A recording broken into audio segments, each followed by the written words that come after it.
Sir இப்போ கடலைப்பருப்பு போட்டு உங்களுக்கு ட்ரையல் எடுக்க போகிறேன். ஃபஸ்ட் எப்பயும் போட்டு அதே மாதிரி முதல் தடவை சொன்னேன் பார்த்தீங்களா, அது மாதிரி போட்டு கொஞ்சம் நேரம் ஓட விட்டுக்குங்க. அப்போ எல்லா பக்கமும் சுற்றி உங்களுக்கு ஹீட் ரெடியூஸ் ஆகிரும். ரெடியூஸ் ஆனோடனே இப்போ ப்ராடக்ட் இன்செர்ட் பண்ணிக்கோங்க.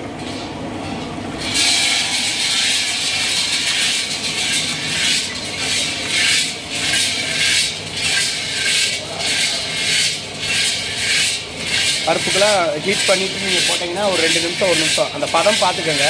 உங்களுக்கு இந்த மாதிரி கிண்டிடும். ஒரு நிமிஷத்துலேயே நமக்கு வந்து அந்த ஃப்ளேவரோட வாடை வர ஆரம்பிச்சிடும், வறுக்கிறதோட வாடை.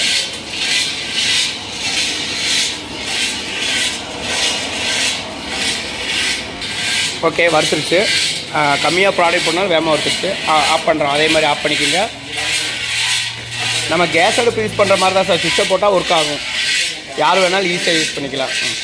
ஆஃப் பண்ணிட்டு ஒரு 2 செகண்ட் இதை ஓட விட்டுட்டு ஆஃப் பண்ணிங்கன்னா இன்னி அந்த ஹீட்டில் இன்னி கொஞ்சம் வறுபடும்.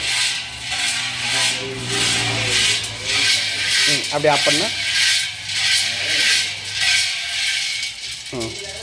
பாருங்கள், வறுத்து அதோட ஸ்மெல் எல்லாமே வருது. ரொம்ப நேரம் வறுக்க விட்டிங்கன்னா கருகிரும். நீங்கள் அந்த பதத்துக்கு ஏற்ற மாதிரி வறுக்க விட்டுக்கோங்க. அந்த அப்படி கப்பு அந்த பிளேட்டை அந்த இதில் விரிங்க. அதை ஓப்பனாக இப்படி ரிலீஸ் பண்ணிவிட்டு கீயை இப்படியே இறக்குனீங்கன்னா டில்ட் ஆகிக்கும். உங்களுக்கு ஸ்பூனு எதாவது கரண்டி இருந்துச்சுன்னா கொஞ்சம் கிண்டி விட்டிங்கன்னா, தள்ளி விட்டிங்கன்னா வெளியே வந்துடும். ஏன்னா ப்ராடக்ட் கம்மியாக போட்டிருக்கனால.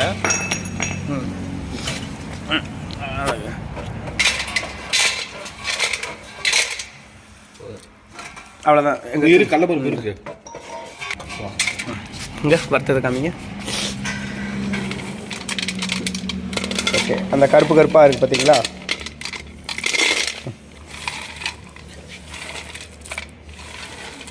இங்கே காமி.